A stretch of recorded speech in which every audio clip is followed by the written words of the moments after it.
All right, good morning. Exciting time of the year. Can't wait for this week. Been looking forward to it for a long time. And really anxious to get the season started. And I know we've talked after each practices and throughout the process, but game week's finally here, and really looking forward to this one. A lot of hard work has gone into it since the last time we played, and a lot of just trying to get this program where we want it to be. So really encouraged by the response of our players and the way we've been able to grow together.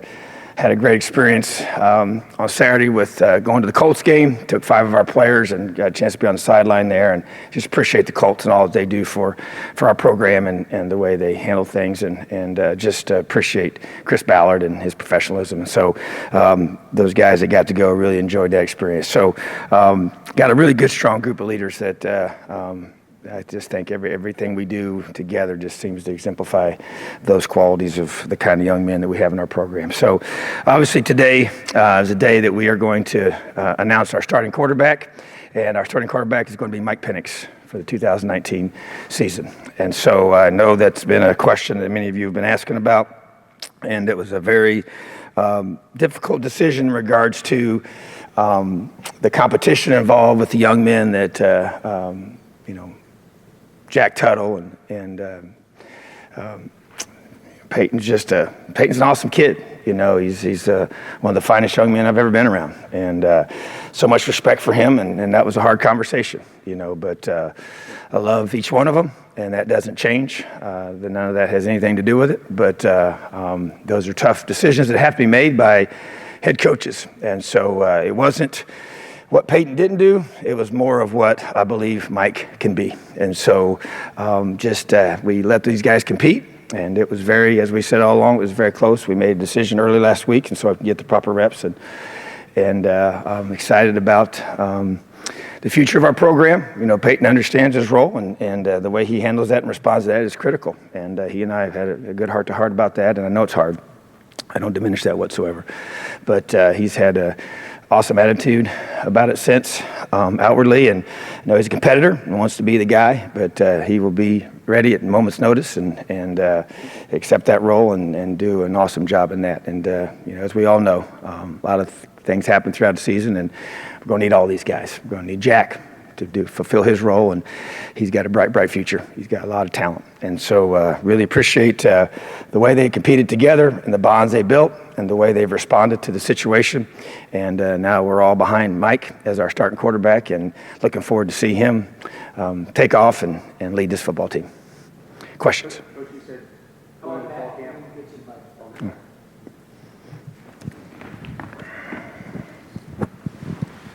Coach, you said going into fall camp that on paper, Peyton Ramsey was a starter and somebody was going to have to take it away from him. Obviously, Mike did on the field, but what did you guys see that made you feel comfortable that he was ready to be the starter and took the job from Peyton? Well, for me, he had to get healthy, and you go through spring ball, and he was released to practice for spring football, but he was limited. If we would had to play a full game in the spring, he wouldn't have been released for full contact. So you had to get him through the summer, and you had to get him into fall camp. And obviously, we don't let our quarterbacks be live, during the fall. But you have to see that it is back to 100%, and then make that progression, to be able to grow. And the thing that's a little bit unique about the situation is it's not like that he didn't play last year, and so he played well in the first game against FIU, played well against Ball State, played really well against Penn State, before the injury. And so we do have a body of work to look at in games, because it's sometimes hard to tell in practice, So to me, it was just about him coming back and just seeing, where we felt like the best direction of our program is, once you go through those practices. And so but it was, I'm telling you, it was not some easy decision, and it was a lot of discussions and a lot of going back and forth, but you got to follow your gut, follow your heart, and don't look back.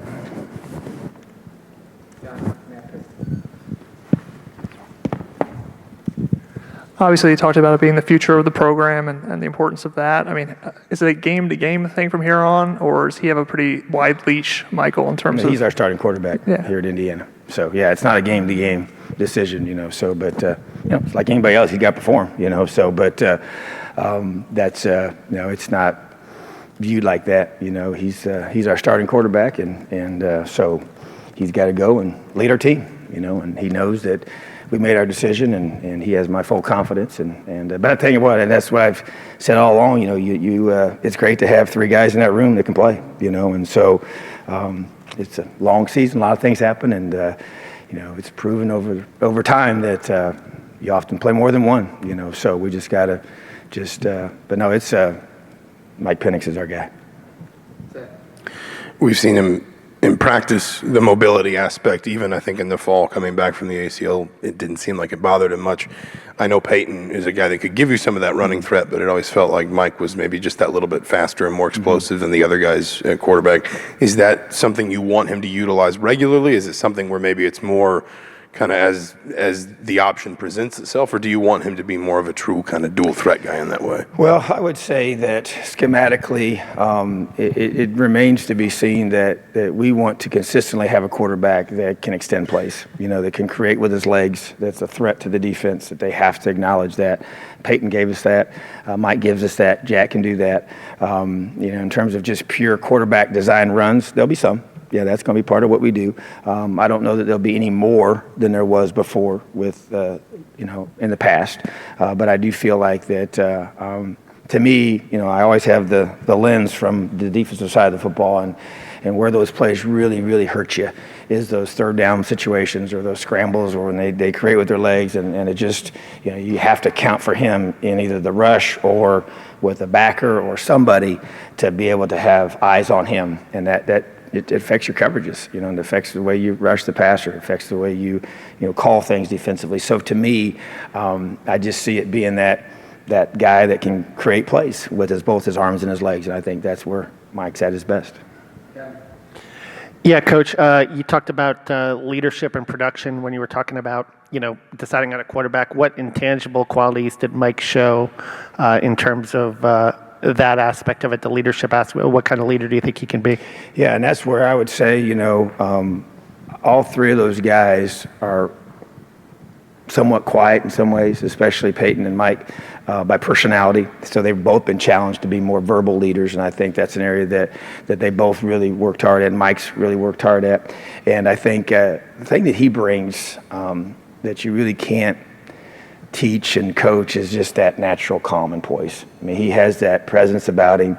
The situation doesn't seem to be too big for him. He seems, you put him out there, like I said, had he not played in games, you just don't know, but he has, and I've seen that. And so that exudes to the guys around him. You get in those moments, and he's just kind of effortless at times about how he goes about what he does. And so I just think that's a leadership quality that it infects the people. It gives them confidence to know that he's just, he believes in himself, and he plays that way. And he's got a very live arm and athleticism and all those things, but just that quiet confidence about him. And there's no question, he's still young. He's a redshirt freshman, and so he'll. That's where I think Peyton can come alongside him and help him in those areas. And that's the leadership piece that I expect. And guys working together, and that's part of being a team. And to me, it's LEO. It's care more about the team than yourself. And when we talk about LEO, we talk about I don't care who gets the credit because it's not about me. And those are challenges I have given to that room, and we've given that to the running back room and receivers and both sides of the ball and specialists. And so, I just think that's where the strengths that Peyton has, the strengths that Mike has, they can come together and they work together, because at the end of the day, it's about helping Indiana Hoosiers win on game day. And that's the part where it tests your true character of who you really, truly are. So that's what I'm excited to see from our team. Coach, kind of a two-parter. Was this the most difficult decision you've had to make as a head coach here at Indiana? And knowing that it was going to take something special to unseat the incumbent quarterback, how confident are you in how good this offense can be this year? Well, it probably has been the most difficult one. I will say, the decision I had to make previously with Richard was hard because I had a lot of love and respect for him too. And, I'm a relationships guy. So if you take time to build relationships with these guys, it's hard to sit down with a guy that has worked so hard. So it was really tough to sit down with Peyton. That was a tough conversation, and because I have so much respect for him, and that's not going to change, And so, but I do care. But also the thing is neat is I think Mike cares too. I mean, he cares what Peyton thinks, and he wants him, supporting him behind him, and he's got a great heart too, And so I think that's a neat quality for Mike and for Peyton to have towards each other, and I think Peyton cared about Richard and what he was going through. So I just think there's some high character, high quality guys that we're dealing with, so it makes it hard, when you dive into this and you know how hard these guys work and what they sacrifice to do what they do and help our team be successful. So yeah, it made it really, really difficult from that perspective. But then at the same time, I believe in Mike Penix. I do, and I think he has.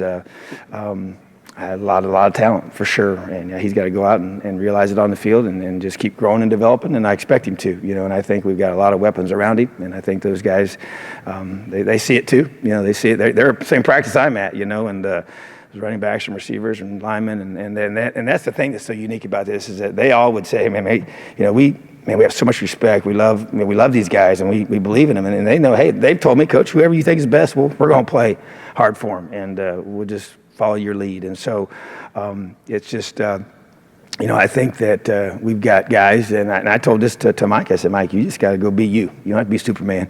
Just go be you. Just play football and distribute the football to the guys around you. You got a talented receiver core. You got a talented running back core. You got big, strong offensive linemen in front of you, and you just play the game. And play with confidence, prepare at a high level, and just don't feel like you have to do everything yourself. You just go out there and just be you. And I'm excited for our offense. I'm excited for what we can become. And Coach DeBoer has a great plan, and I believe in him. And so I'm excited for the future of our offense. With Mike being a left-hander, do you have any kind of different conversations either with Caleb or with Coach Hiller? Just all of a sudden, Coy's been protecting blind sides for 3 years. Now it's Caleb's job. I mean, does anything change at all? Is that something maybe that you even discussed with Caleb kind of leading into fall camp, saying, listen, if this does happen, then you need to be prepared for a little bit more kind of pressure on this side? There's no question. There's a lot of things that you have to adapt to being a left-hander, in terms of, the movements and the way certain throws, certain types of calls that you make or don't make based on the hand of the quarterback. I know even defensively we have things that we do based on whether the guy's right-handed, left-handed. So yeah, those are adjustments that we've, obviously going into this, you're aware of it, from day one. Kalen was aware that would be always a possibility. So even when, as Mike was in there, you have to make those adjustments. So, but, we got a left-handed quarterback, left-footed punter, and left-footed kicker, so quite a few lefties here at Indiana. But, yeah, that's interesting. I don't think I've ever had that happen before. But yeah, we had to definitely make some adjustments with some of those things. Tom, considering that you were here with Peyton with a couple, years of game experience and Kalen wasn't, I'm just curious, what was the decision-making process like between your input and what Kalen's input was for the quarterback job? Well, I think you had a fresh perspective. He comes in with no preconceived thoughts about anything because all he would have done is watch us play on TV a few times and then watch the tape.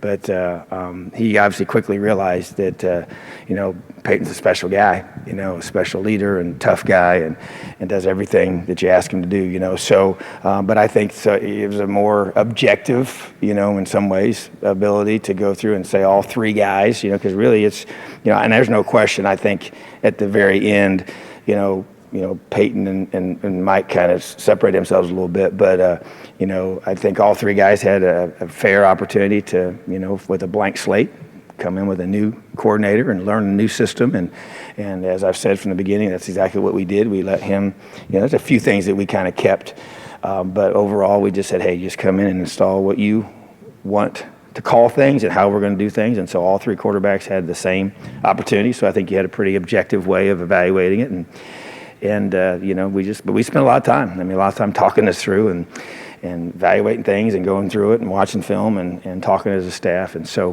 so I just think that at the end of the day, it was my decision for sure, but I think there's no doubt, Kalen was 100% on board, but it was, like I said, it was not just some clear-cut decision there. It came, and we had to go through. So he saw the same thing I saw, and so, both guys have a lot of good things they bring to the table, So at the end of the day, you got to make that tough decision. You got to pick one of them. Tom, as you come out of fall camp, who in your mind won the fall, defense or offense, number one, and then number two, what are your thoughts on Ball State? Great question about who won the fall. We go through and do competitions each day, and I'm telling you, every single day it came down to the wire on who would win that competition for the day. And oftentimes the last rep, that we would come down to, and so we would have first down competition, third down competitions. We would have move the ball, which is basically you put the ball in 25, and if the defense holds them to a field goal, then they win that competition. If the offense scores a touchdown, they win, or if they drive the ball, 2-minute situations. So I'd have to go back and look to be specifically accurate. It was so balanced. Back and forth, which was good to see. I felt like certain days, it seemed like whoever won the previous day, the next one came back the next day with a different sense about them. I will say that we had the last time we did into the game situations, the defense came up with 2 stops to win that, which was good to see. But we really put the offense in a really bad spot from a time. They had 0 timeouts and had to go score a touchdown, and so from about 55 yards out. So those can be challenging with not much time left, less than a minute to go, so put them in a bad position probably for that. But I will say that moving down when they need to get field goals, that's when the offense usually did a pretty good job of winning those competitions, So I will say that so I guess I'm not giving you a concrete answer because I don't know, to say which one. It was so close. I very rarely felt like, man, when I walked off the field, man, that one side just completely dominated the other side of the ball. I don't think I ever felt that way at the end of a practice. It was either one started fast, finished strong, or vice versa. So, and then thoughts about Ball State, and a lot of respect for Coach New. I mean, one thing, and I told our staff this, and I've told our players this, all you got to do is put the film on and see how hard they play against us and see how they've started their seasons out. And they've played extremely well. If you look back since Coach New took the job, they've always played very, very well week 1. And so that's a tribute to him and their staff and how they get them ready through fall camp and managing that schedule and getting their guys at the high level. And they went up to Notre Dame last year and darn near beat them, and played extremely well. And then they just, I'm telling you, they are going to, whatever their very best shot is, we're going to get it. There's no doubt in my mind. And so we got to come ready to play our best football. And I know it's the first game of the season, and there's a lot of unknowns. There always will be. You can study film all you want. Yeah, their coordinators are the same, and they've got a very veteran football team. And I have a ton of respect for their skill guys. They got some talented receivers. They got an excellent running back crew and a quarterback that played the last 3 games that did a really good job, played excellent against Western Michigan, a really good football team when they beat them.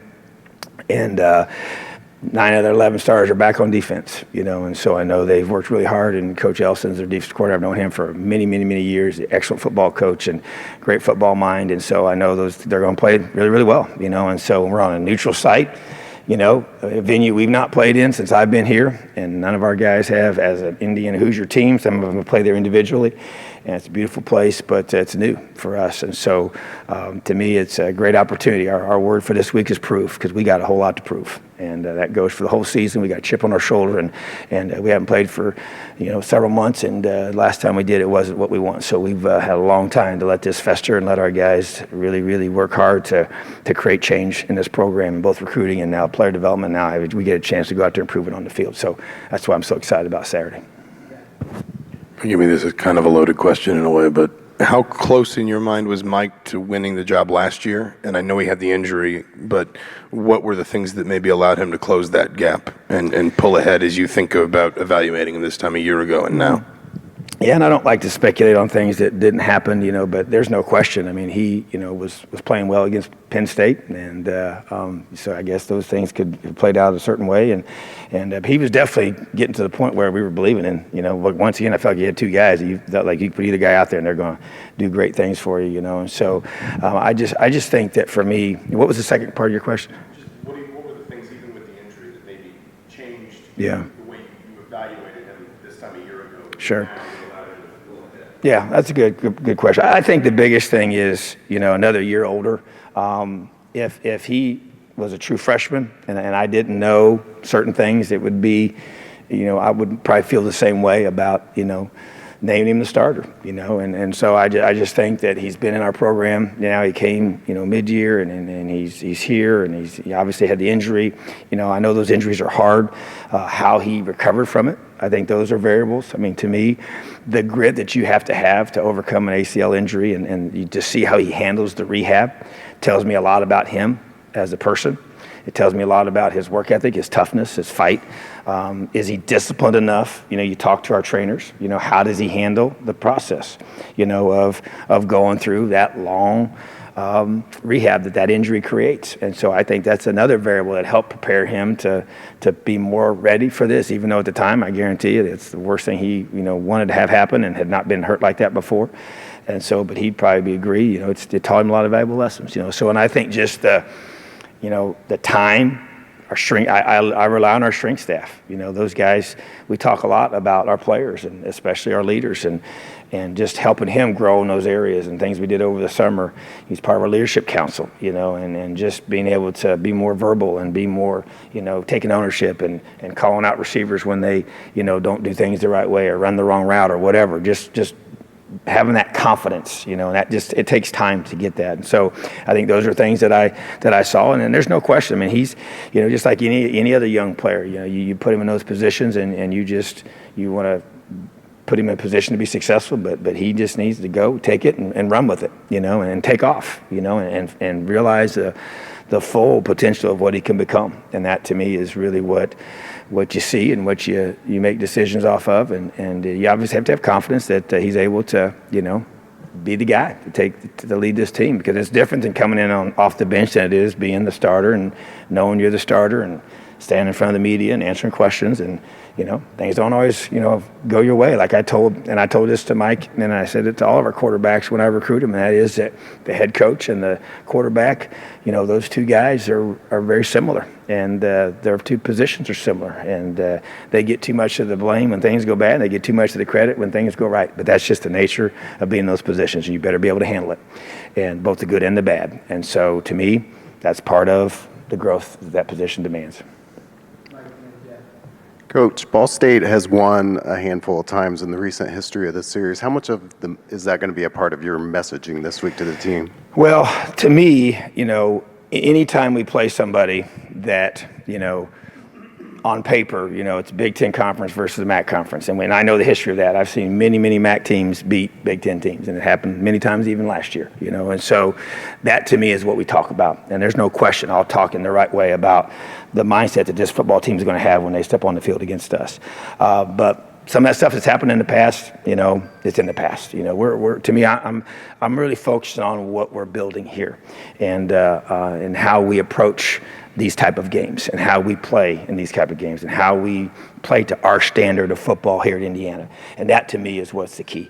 And but I'm never one to shy away from the reality of what can happen. And so but it's week one, and if you're not ready to play week one, then you got issues, so because it's been a long time to have a chance to play. And so I fully expect us to play our best football. And that's what, if those guys step on that field, that better be their mindset too, or they're not going to be out there very long. Galen's talked about the need to create more explosive plays offensively. What about Mike's game leads to believe that he can create more big plays for the offense? Well, I mean, I guess in two ways. If you just talk about him at that position, with his arm talent and his legs, I mean, those are two pretty obvious things that can create that. But to me, it's always not about, throwing the ball 60 yards downfield. It's the placement of the football to create the space for an underneath route that creates the separation, by ball placement and velocity, to be able to get him in position to take it and run with it after he catches it. And that to me are variables that he brings to the table, but that's where he's just got to go and execute the offense. But that to me is, those are things that I think that he has as some of his strengths, and that's what we expect to see.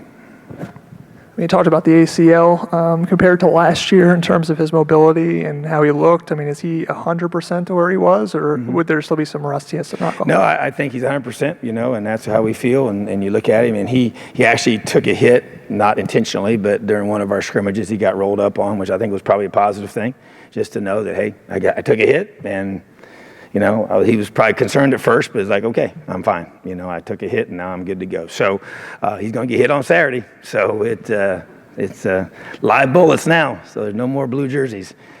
But now he's 100%.